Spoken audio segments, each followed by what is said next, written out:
97% des scientifiques travaillant sur le changement climatique estiment que la Terre se réchauffe en raison des activités humaines. Pour bien comprendre la responsabilité de l'homme dans ce phénomène, il faut d'abord s'intéresser à un mécanisme qui, lui, est parfaitement naturel, l'effet de serre. Voilà comment ça marche. Lorsque la Terre est éclairée par le Soleil, sa surface réémet vers l'espace une partie du rayonnement qu'elle a reçu. Sauf que les gaz à effet de serre, comme le dioxyde de carbone, le méthane ou le protoxyde d'azote, retiennent une partie de ce rayonnement infrarouge émis par la Terre et lui renvoient, ce qui contribue à la réchauffer. Or, c'est justement cette mécanique que l'homme a déréglée. Combustion du pétrole et du gaz, déforestation, agriculture intensive. Depuis la révolution industrielle, les activités humaines émettent de grandes quantités de gaz à effet de serre, principalement du dioxyde de carbone et du méthane. Ces gaz s'accumulent dans l'atmosphère et atteignent désormais des niveaux records. Pour le CO2, par exemple, sa concentration est passée de 270 parties par million à la fin du 19e siècle à près de 400 parties par million aujourd'hui. C'est la concentration la plus forte depuis 800 000 ans au moins. Conséquence, l'effet de serre s'intensifie. Le surplus d'énergie introduit aujourd'hui par l'homme dans la machine climatique est à peu près l'équivalent de 3 petites bombes atomiques explosant chaque seconde. Et les conséquences sont dramatiques.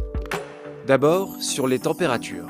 Aujourd'hui, la température moyenne terrestre a déjà augmenté de 0,8 degrés depuis la fin du 19e siècle et les épisodes caniculaires sont plus fréquents. Les températures extrêmes, qui ne touchaient que 1% de la surface continentale terrestre, en concernent désormais près de 10%. En admettant que la concentration de CO2 double d'ici 2100, la Terre verra sa température moyenne grimper encore dans une fourchette comprise entre 1,5 degré et 4,5 degrés supplémentaires. Deuxième impact, le niveau des mers. Sur tous les continents, les glaciers d'altitude reculent et disparaissent.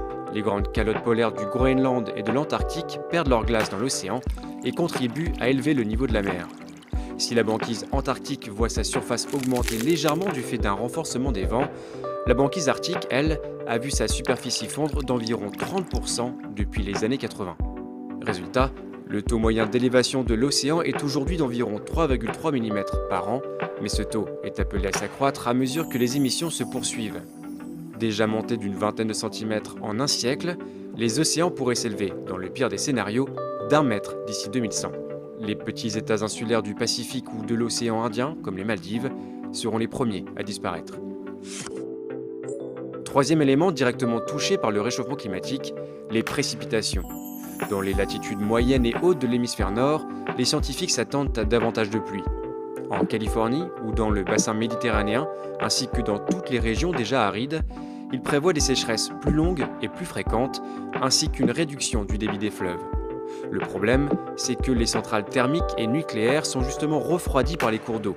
Ceci pourrait donc avoir des répercussions importantes sur la production d'électricité. Enfin, l'un des effets les plus méconnus et les plus inquiétants du changement climatique en cours reste l'acidification des océans. Le CO2 excédentaire se dissout en effet dans les eaux de surface et les rend plus acides.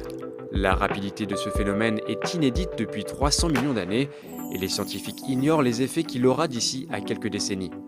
Les coquillages et certains planctons qui constituent le socle de la chaîne alimentaire pourraient ne pas pouvoir s'y adapter.